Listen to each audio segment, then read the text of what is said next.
There it is. Come on. I'm going to go right to it. Yeah.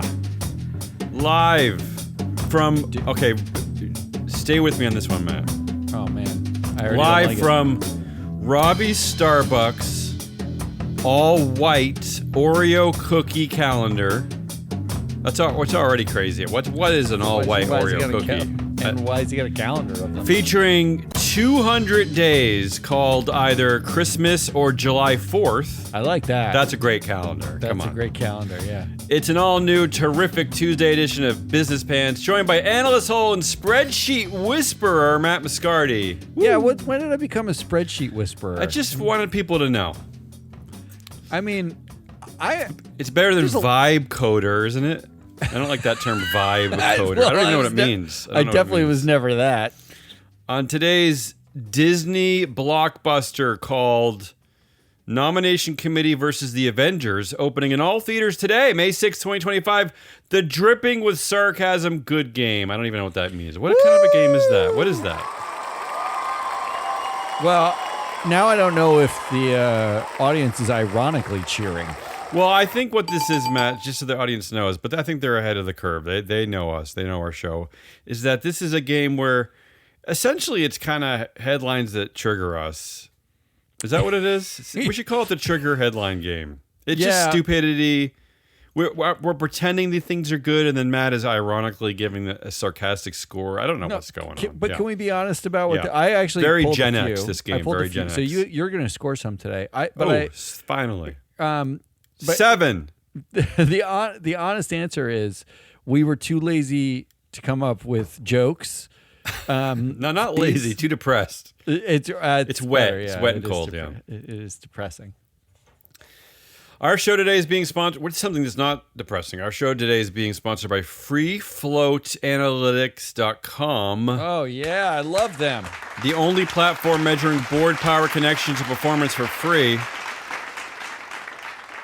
And you know what? I'm going to get right to I want to reorder the game a little bit. I'm going to get right to the first headline, which is a man who would absolutely love FreeFlowAnalytics.com. Okay, I'm going to get right to that. Oh, okay. Right? I like this. Ready? Can we go right into the game? Yeah, I'm stopping you. Unfortunately, no one's really reporting on this. I don't really know why, other than the fact that everybody seems to simultaneously hate ESG and oversight and any kind of regulation, accountability, all that just doesn't seem cool anymore. But here's the headline: Bob Monk's fierce champion of shareholders against what he saw as boardroom failings. Although I don't really understand why that's the headline. It doesn't really say what happened. But the sad news is that Bob Monks has died over the weekend, I believe. He was 91, an American pioneer of investor activism and better corporate governance. Matt, first of all, I got to read this line. I just like the way this line sounds. Monks emerged as a dowdy champion of shareholders.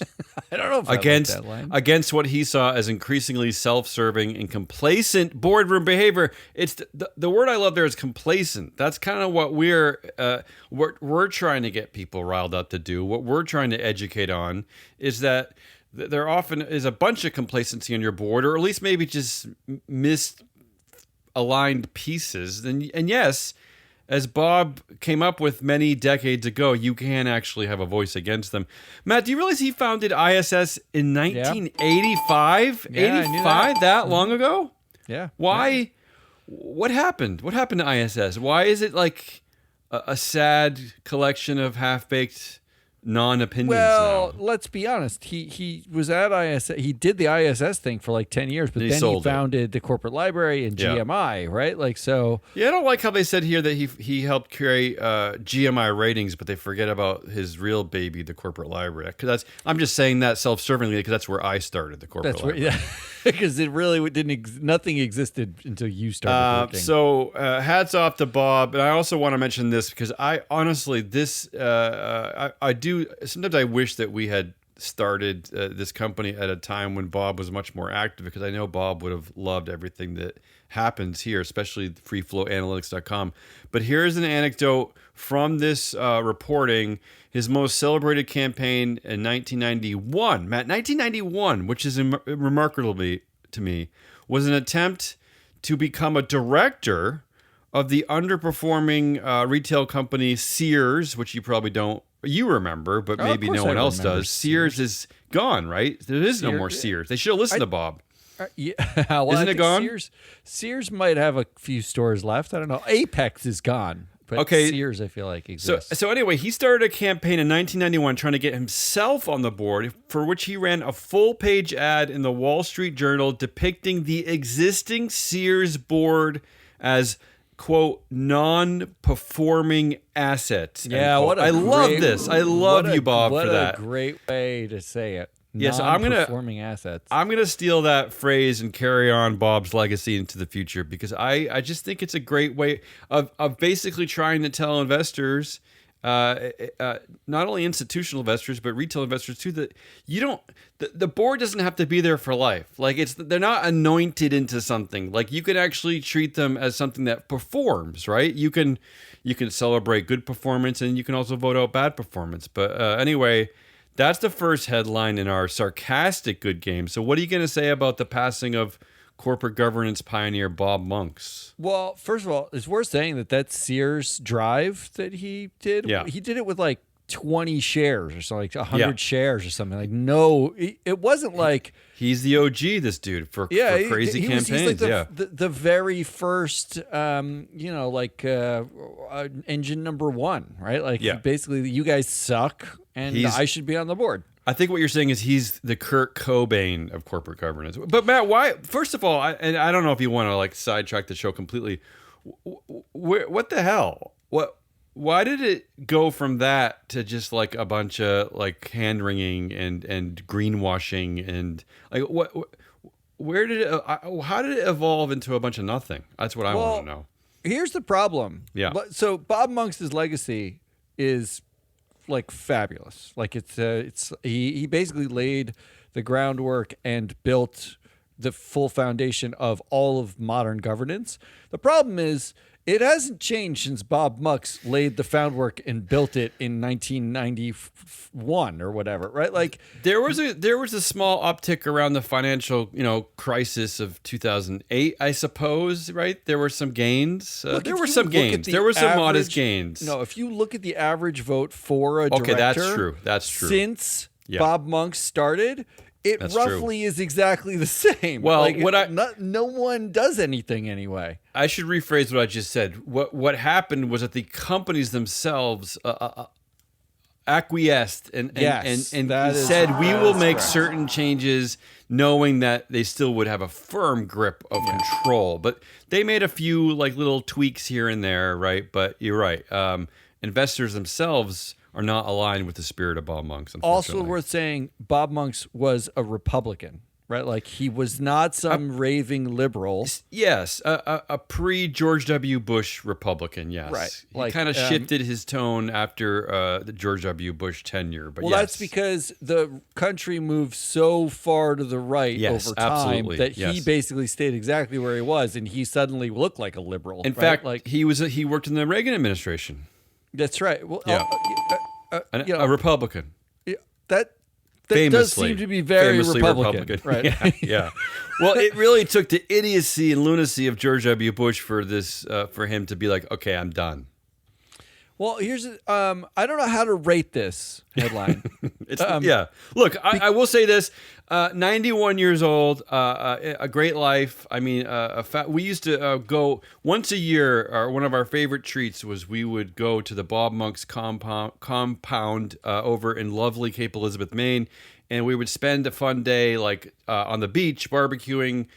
So I'm saying, Matt, what I'm trying to say here is that it's sad he passed, yes, but he did it. He did it. Yeah. The legacy. He wasn't 24. He wasn't 24. What I'm he really rocked hoping. It. Come on, Bob rocked it, is what I'm saying. But I fear if I give this a 10, I'm celebrating that he's dead. Right? But we can like embrace death in a different way, right? We don't have to just go to a funeral and then be sad and that's it. Never talk about him again. We can have a little fun with this. I'm actually going to give it a 0, and I'm going to give it a 0 because there's like one story about this anywhere in the news. This is what I'm so glad you picked up on this. There's just not I look enough for this everywhere. Like, why why is nobody talking about the guy who founded the modern governance movement? It's not in the news anywhere. I Like, mean, the New York Times didn't have an obituary on it. Like, this dope Warren Buffett, who has had a succession plan in place since 1972, we've known about Greg Abel taking over. Like, great. That gets 14,000 different headlines. Like, whoop-de-doo. He's staying on his chair, Matt. He's not going anywhere yet. But you're right. Bob Monk's... so nothing. I'm giving it a 0 Okay. in the spirit of the backwardsness of this game. All right. I'm going to keep playing the game. I know you have a few. Interrupt me anytime when you want to play some of yours. Let's get to some of the other crazy corporate governance stuff that I know. You know what? I'm going to say right now. I'm going to declare it right now. And if anyone wants to call or come on this show and refute it, go ahead. Bob is officially listening to our show in heaven. That's what Bob's doing right now. I expect listener. In fact, Bob isn't such a rarefied part of heaven that he listens to the show even before we put it out. That's how fun heaven is. He's got access to our cloud account. Yes, he does. All right. Here's the next headline. Kohl's CEO fired for funneling business to romantic partner. Oh, I love this. Yeah, I love this. This is Ashley Buchanan. He, I guess, he funneled business to his lady friend Chandra Holt, and they actually, I think the filing actually called him out on it, saying that he entered into a highly unusual business deal involving a woman whom he has a romantic relationship. Matt, what's going on with retail CEOs? But before you get to that, thank you, Kohl's, because Kroger's still hasn't told us anything. So at least Kohl's is owning up to something, I guess. Isn't this the guy who was hired in January? I thought. Yes, I think he took over as CEO. Yeah. Like 3 months ago. He's brand new, isn't he? To be clear, and I'm talking to you, Kohl's investors. This is Michael Bender. He was the chair. He's now the interim CEO. He represents the fourth CEO in 3 years. Investors, your nominating committee consists of 4 people. One of whom has been there since 2011. Also includes Michael Bender. What are you waiting for? Get rid of them. And start with Michael Bender. I mean, why are you letting the chair who has overseen 4 CEOs in 3 years? What are you doing? How are these people? Talk about non-performing assets. I mean, this is a disaster. It's a disaster at Kohl's. Well, we outed this like multiple times in multiple stories about how the CEO just chooses the next CEO. Like they keep keeping CEOs on board to pick their successors.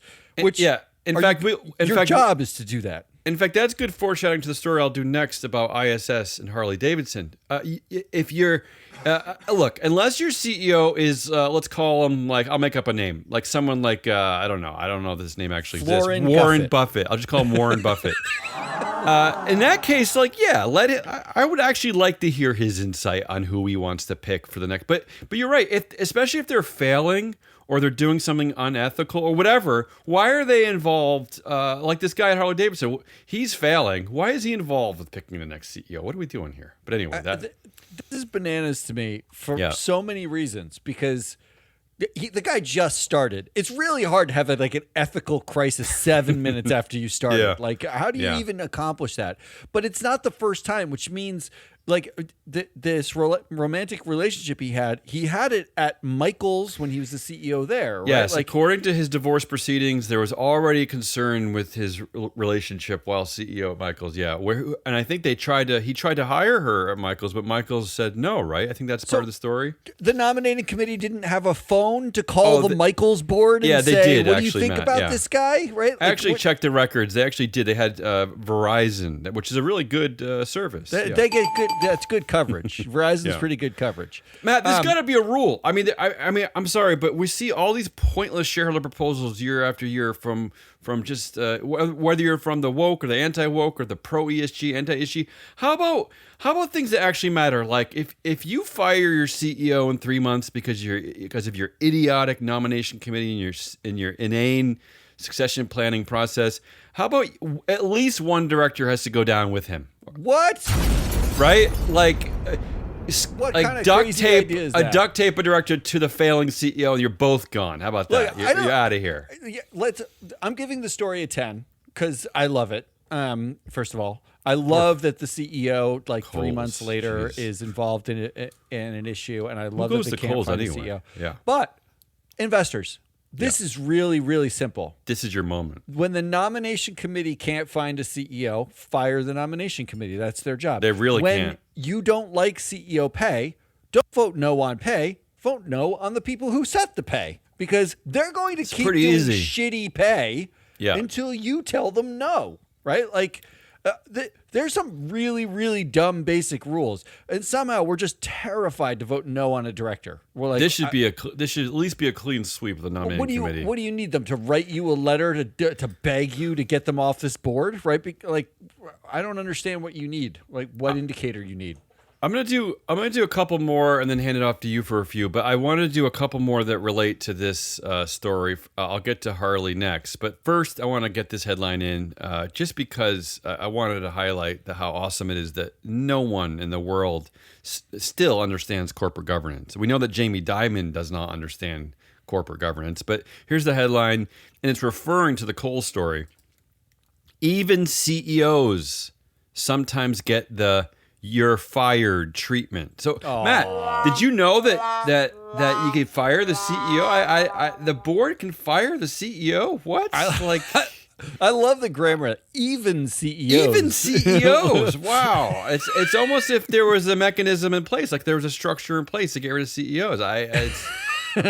Yeah. I'm giving that that's an 11. That's an 11. All right, and let's finally cover this Harley Davidson story that I alluded to. I know you're going to love this one, Matt. This is right up your alley.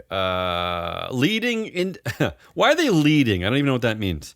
Leading independent. They're like the only. They're like the only. Yeah. Speaking of Bob Monks, although you're right to point out that Bob sold this ISS a long time ago. Leading independent proxy advisory firm ISS recommends Harley Davidson shareholders vote for all of Harley Davidson's highly qualified director nominees. That's the headline.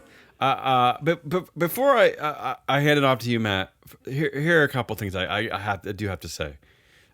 First of all, we've been covering the Harley Davidson story repeatedly over previous shows. If you haven't heard those shows, what's happening in a nutshell is the CEO is stepping down. Zeitz, what's his first name? It's Jonathan Zeitz is stepping down. It's like Jochen. I don't know how you say it. And one of their biggest shareholders, H Partners, wants 3 directors to step down as well. They want Zeitz to get out of there because he's lingering for some reason, and they're absolutely right. No matter what you think, that seems like a no-brainer, right? You're not performing well as a CEO. You're already retiring. Just get the hell out of there. What are you doing? The other 2 they want out is lead director Norman Linebarger, who's been there since 2008 and is definitely not independent. And Sarah Levinson, the longest tenured director, has been there since 1996. But here's the part I want to point out before I hand it off to you. ISS is saying in this headline that they want you to vote for all of Harley Davidson's highly qualified director nominees. But prove it, ISS. Prove something for once.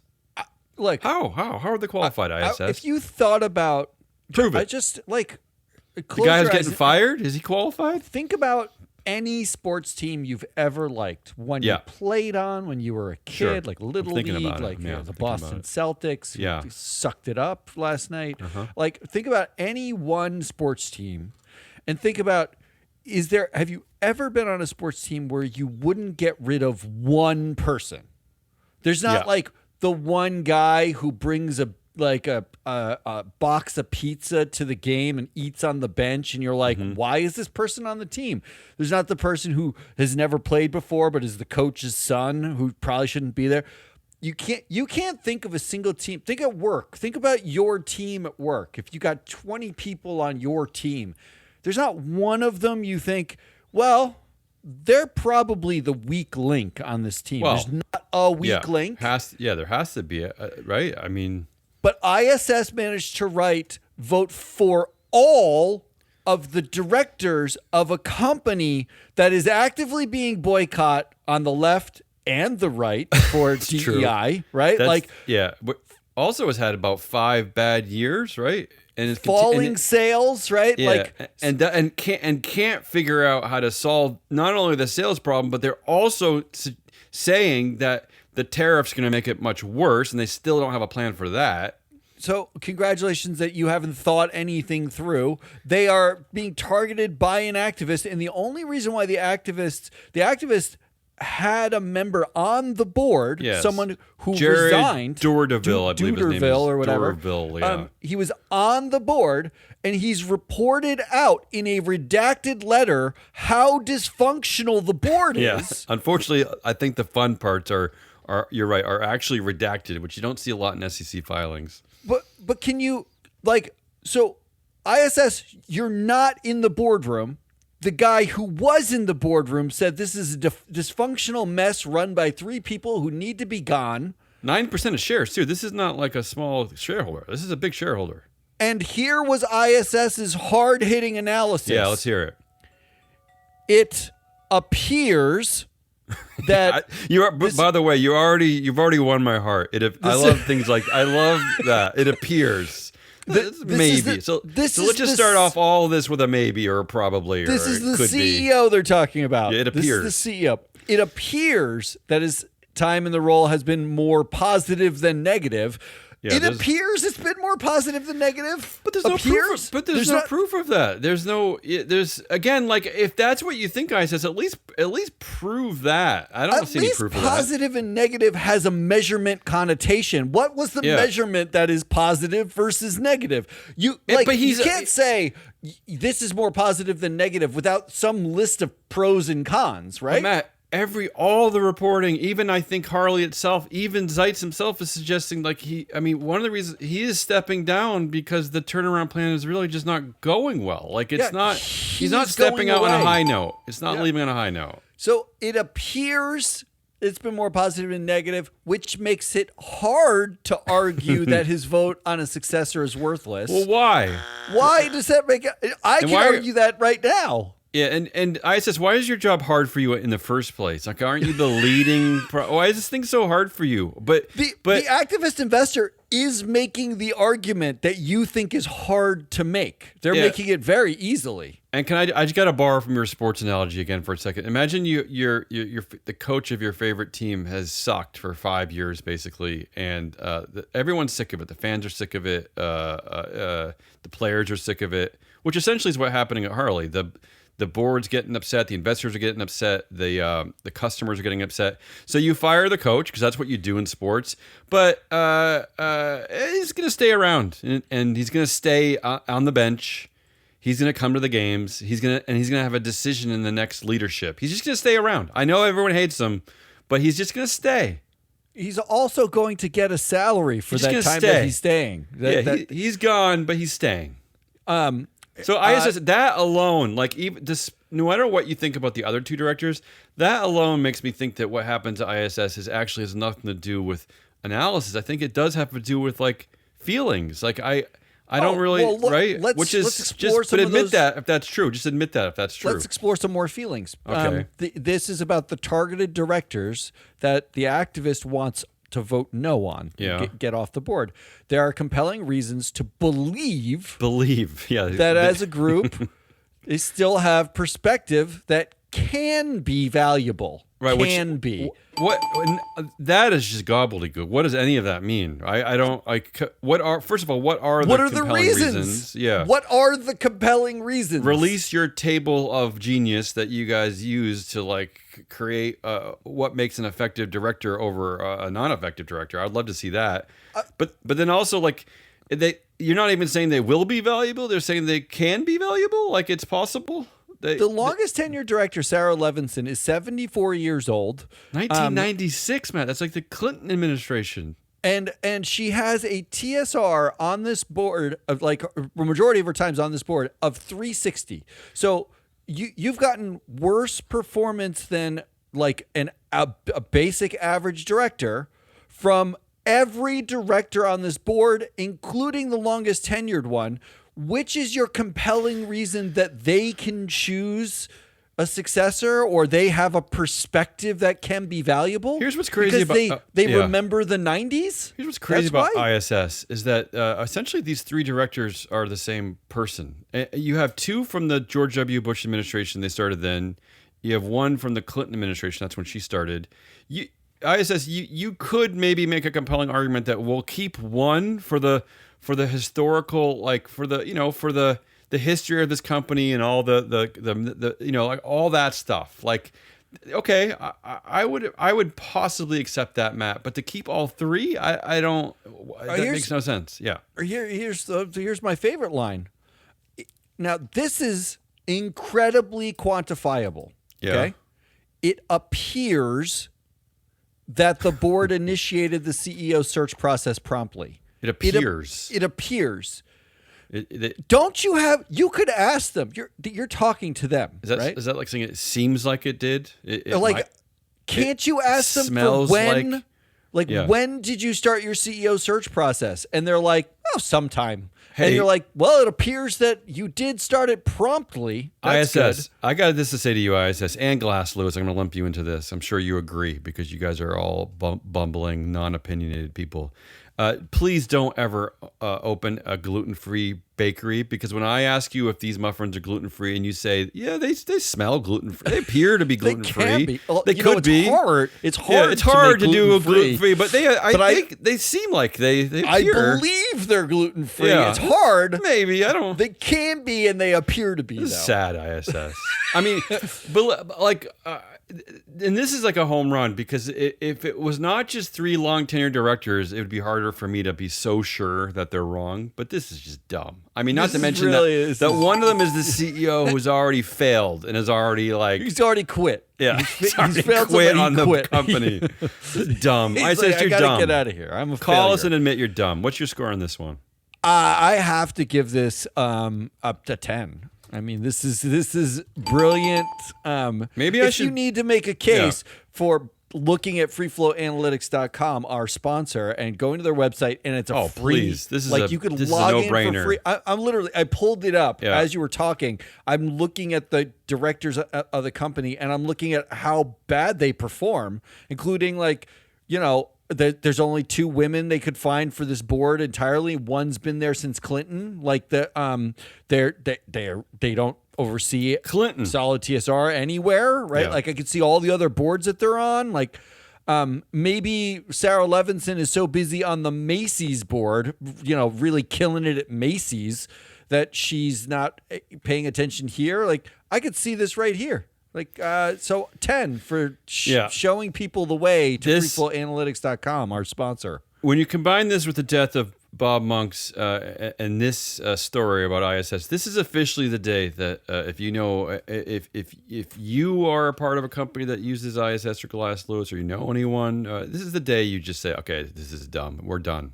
When the contract is over, let's talk to the people at Free Flow Analytics. Let's see what they can do. Yeah. This is just dumb. This is just failure. This is what failure looks like. Speaking of, I'll do one. Are you ready for this? All right, go for it, yeah. I don't know how you're going to rate this, but I'm going to give you some guidance, all right? Rate this with a plum. Yeah, go ahead. The headline is Berkshire Hathaway board unanimously appoints Greg Abel as firm's next chief executive. Okay. It'd be great if some of the board members were like, nah. Well, that's really rate the goodness of the succession planning process, right? This is the greatest succession planning process ever, right? It's been in place since 1920. 2 of the members of the board are Warren Buffett's children. Right? Yeah, and he's not leaving the board. He's still going to be the chair. And he's staying, and he's still got 14% of the shares. And this is the guy. This is the most worshipped CEO in the history of the planet. Does anybody ever? Is there any non-unanimous decision made by the Berkshire board? Doesn't Warren just come in and say, "Here's what we're going to do," and they all just say? But sure. this is a guy who's never been criticized anywhere by anyone. I'm really sad that I wasn't old enough or prominent enough or savvy enough to ever get on the Berkshire board, because can you think of a better way to just make money? All you got to do is do what Warren says, and you become a millionaire. Matt, if the world suddenly shifted, the population demographic shifted, and there were only 20 people left. 19 were poverty-stricken, no food, hungry, destitute, and the other one was Warren Buffett. The New York Times, CNBC, whoever, they'd still praise Warren Buffett as a sage old man, right? They'd still praise him. I just think this. I just on the headline alone, board unanimously appoints Greg Abel. This is a 1,000 because I like that. We've been hearing about this succession plan since before maybe I even started the corporate library. I mean, this is the best known. I love that there were headlines that said that people were shocked when they heard. Right? I mean, come on. I mean, he's 145 years old. We've known about Greg Abel forever. About this since I think BC. And I'm sure Greg Abel already basically runs the company. I mean, why not, instead of being shocked, just applaud Warren Buffett and say thanks and say, "Oh, I'll see you tomorrow because you're still the chair." I don't know. I mean, yeah. That's right. 1,000. I want to do a shift here. Yeah. Go ahead. I'll give you another one. Go ahead. I'm going to jump around mine too. Goldman Sachs. Oh, I don't want to talk about Goldman. Go ahead. Here's a headline. DJ D-Sol. DJ D-Sol. Goldman Sachs removes mentions of black. Oh no. From flagship diversity pledge. Seriously? Is that this is what we've come to? It was a program called Black in Business. Oh. It's one program in the effort, and now they're reframing the Black in Business as black as reference to profit. Oh, stop. Not race. Oh, this is bad. That's bad. And that's the sub headline. So rate the goodness of Goldman Sachs finally returning to a focus on profit, not black people. Well, finally. look, let's be fair. When Obama was elected, racism died in this country, right? It's over, It right? did. Yeah. Actually, maybe when Lincoln freed the slaves, maybe that's when it was over. I think it was even before that, yeah. So I don't know what. So I guess this. You know what? I'm gonna go the opposite way. This is a sarcastic good game. I'm gonna give this a 10 for. This is probably who they really are at Goldman Sachs. They're soulless. They don't care about this type of. They don't care about social justice. They don't care about any of this stuff. They probably did black in business as some kind of greenwashing in the first, some kind of race washing. I don't know what the term. DEI washing. I want to go backwards. Rate the pun. Should we rate the pen? The pun is horrible. It's sad.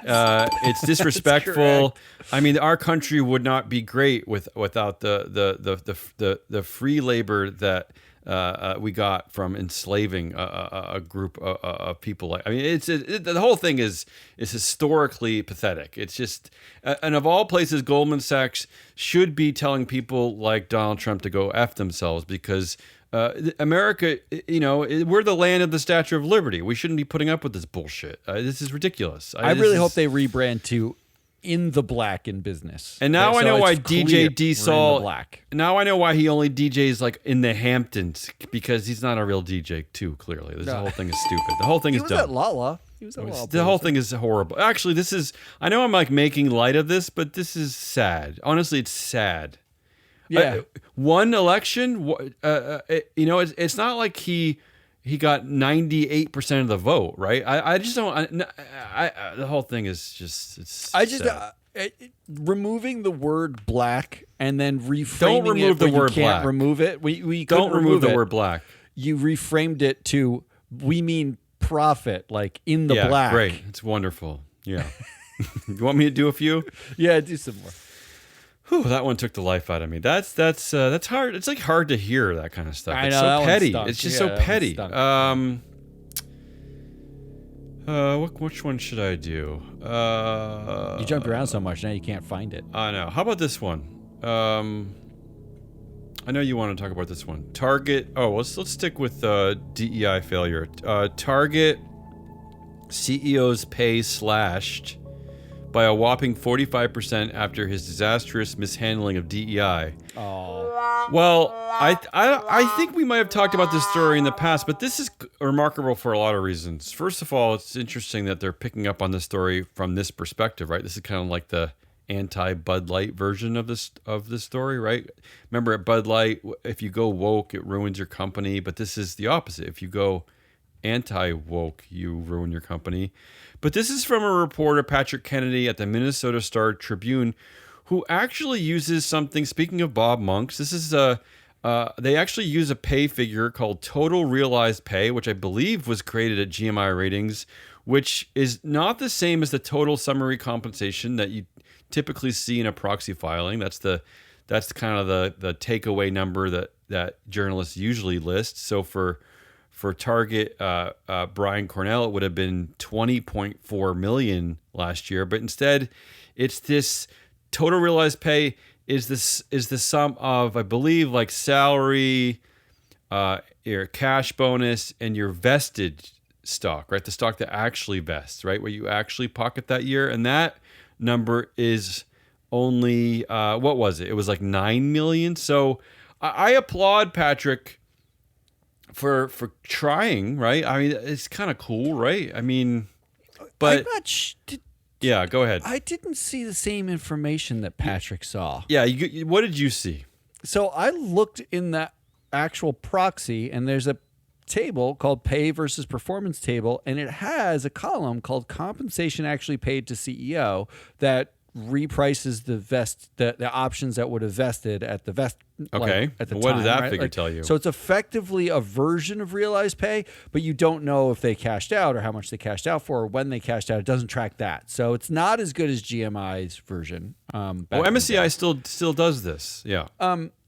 So it looked like the total summary compensation in 2023 was 19 million. The total summary compensation in 2024 was 20 million. So it looked like he got a $1 million raise, which was basically not very much considering.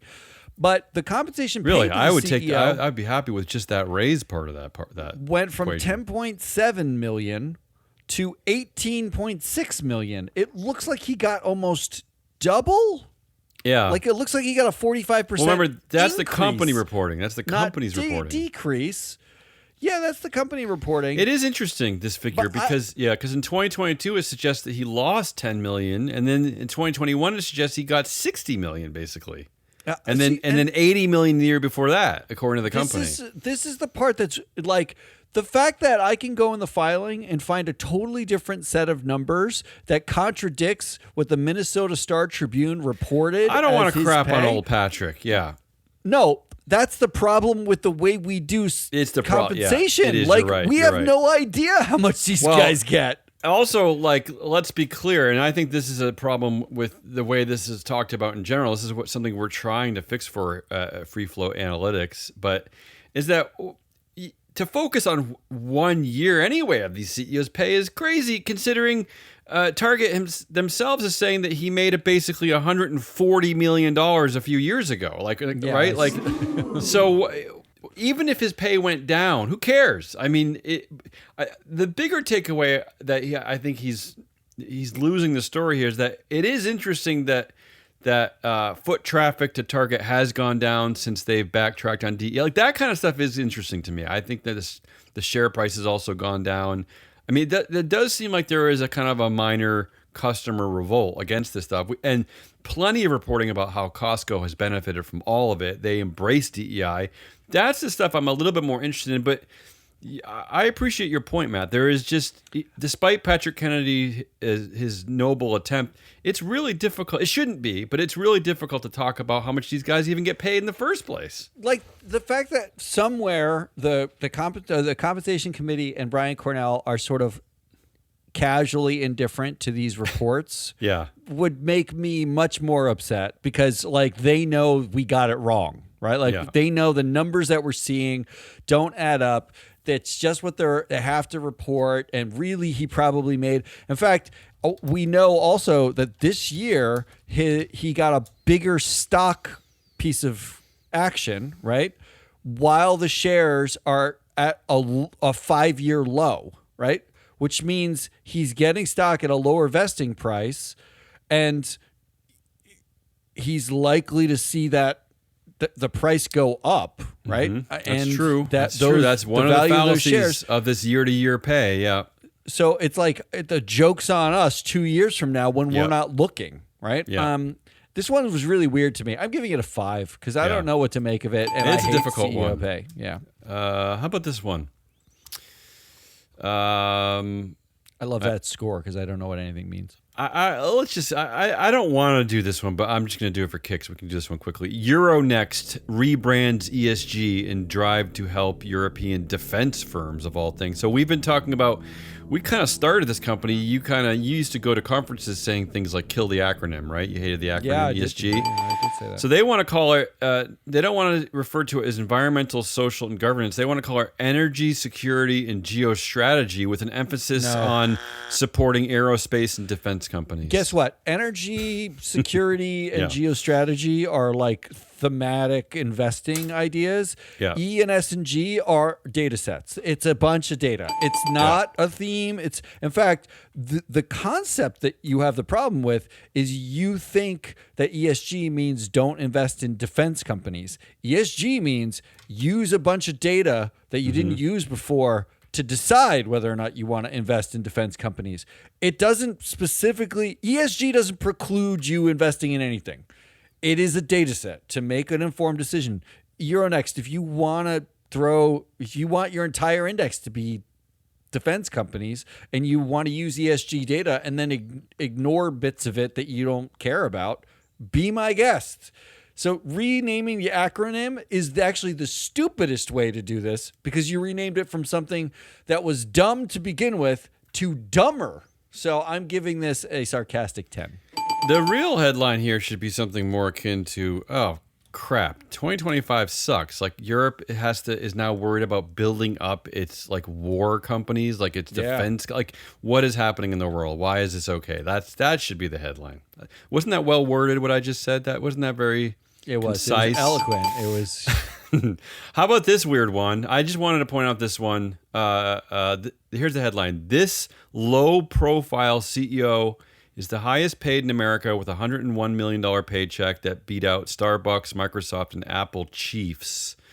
I picked this one along the lines of that Target story. It's just that nobody has any understanding of anything. Like this is the world that we live in, right?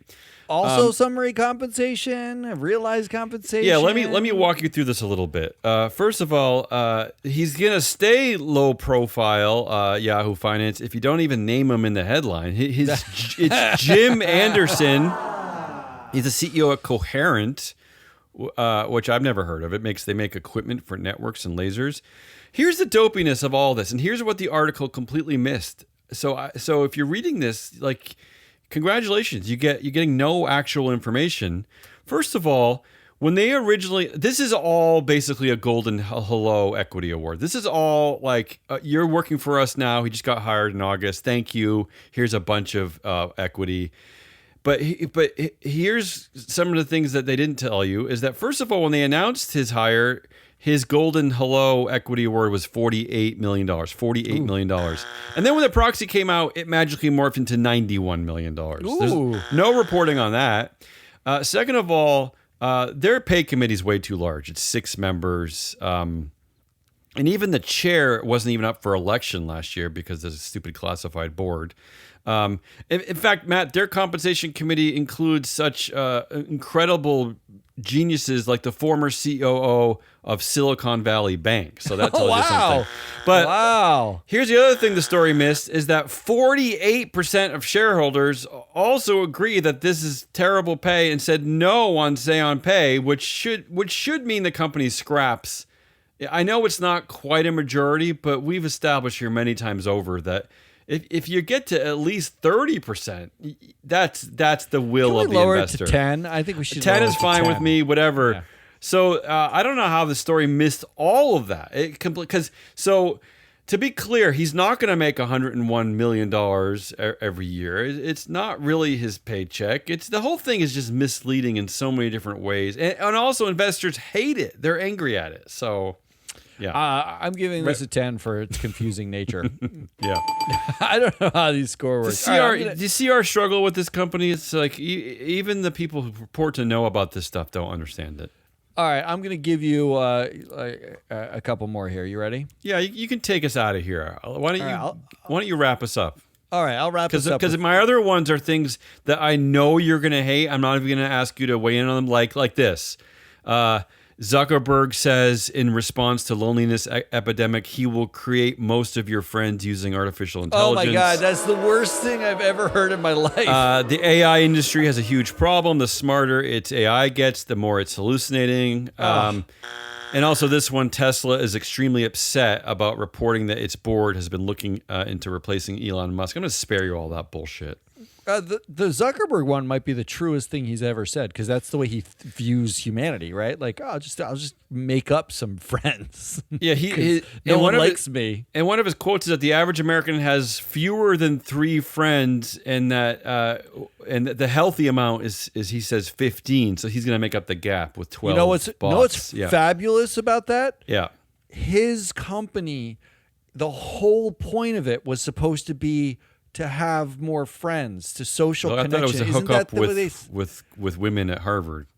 All right, here are my 3. Yeah. I just like this one. This headline, because of the extreme irony of it this week. Trump announced Alcatraz reopening just hours after Escape from Alcatraz aired on a South Florida PBS station. Really? I didn't know they showed movies like that. Okay. So just in case you're not listening in the United States, South Florida is where Trump basically spends all of his time golfing. He's and his buddies, all his rarely buddies. in D.C. Yeah. PBS is the public broadcasting system. They just got defunded by Trump. Along with NPR, yeah.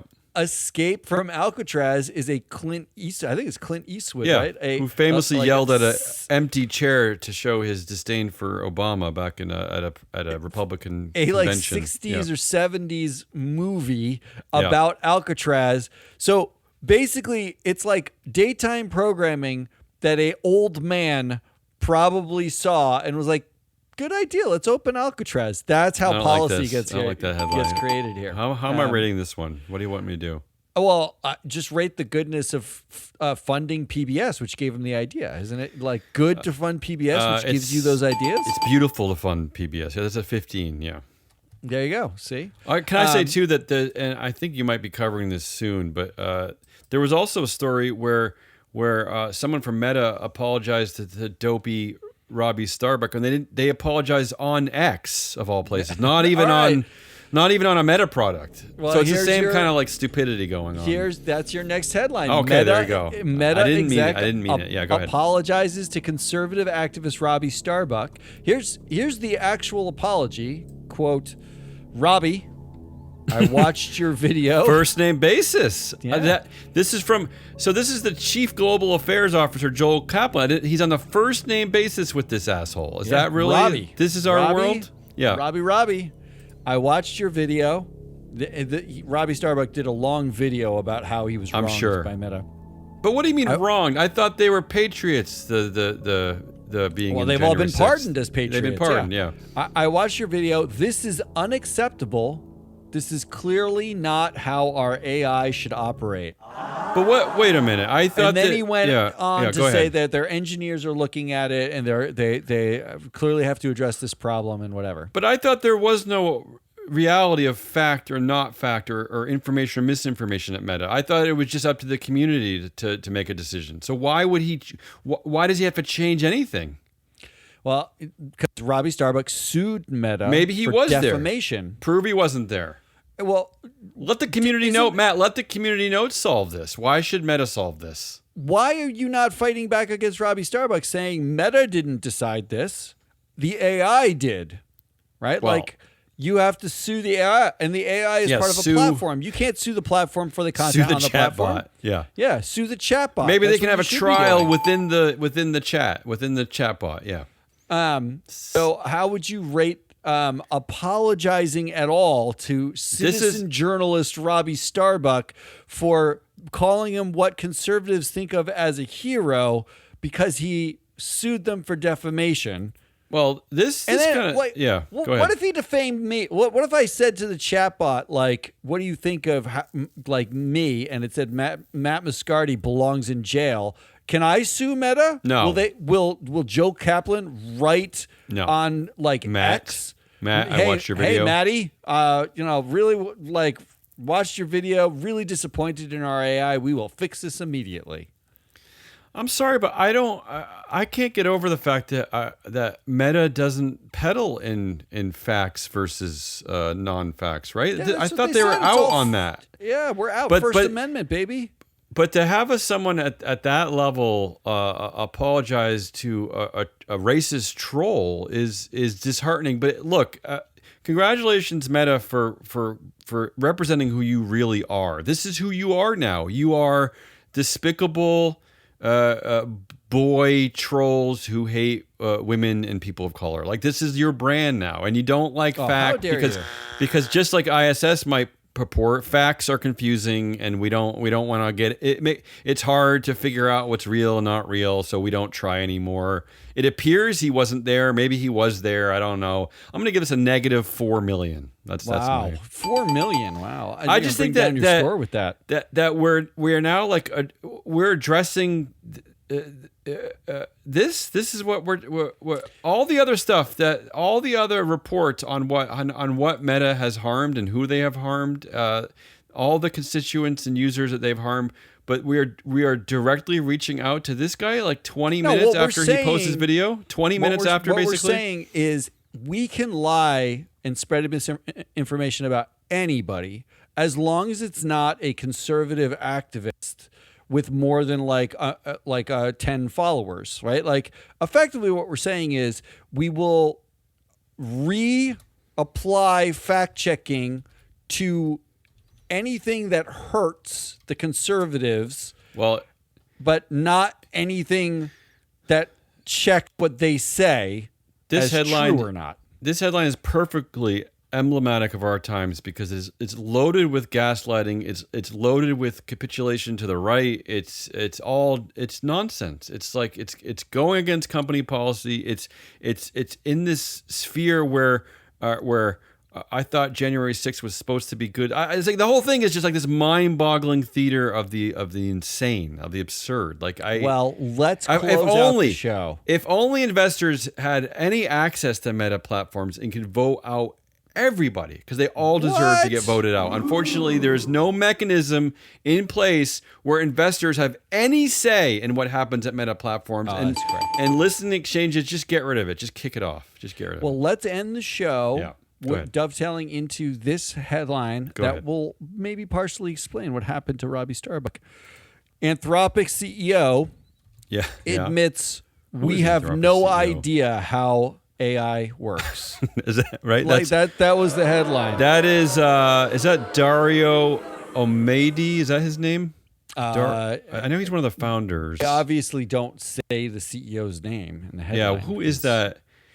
It's funny you mentioned Anthropic because I was talking to my daughter and we were talking about AI, and I said, well, there are other companies you can use. You don't have to use OpenAI. Like, for instance, there's Anthropic. But I realized in looking at Anthropic that it's just created by former employees of OpenAI. So I don't, it's not exactly different. Yeah, go ahead. There's two things that are happening. Here's Tell one me. quote from the story. When a generative AI system does something like summarize a financial document, we have no idea at a specific or precise level why it makes the choices it does, why it chooses certain like words this over company. others, or why it occasionally makes a mistake despite usually being accurate. This is like the business plan at our company. Like, we have one of the best products going in ESG and corporate governance, but the business plan no one understands. It's a bunch of hallucinations. Why do we do what we do? Why do we do what we do? Yeah. But I will say Anthropic is. I don't know the structure of Anthropic, but it's private. We don't talk about it because they don't have a structure we have access to, right? Well, I will say this. He goes on to say, like, because of this, they actually they programmed and they've been testing, like, a tool that will tell it more precisely where something came from, because they don't have a good way to do this.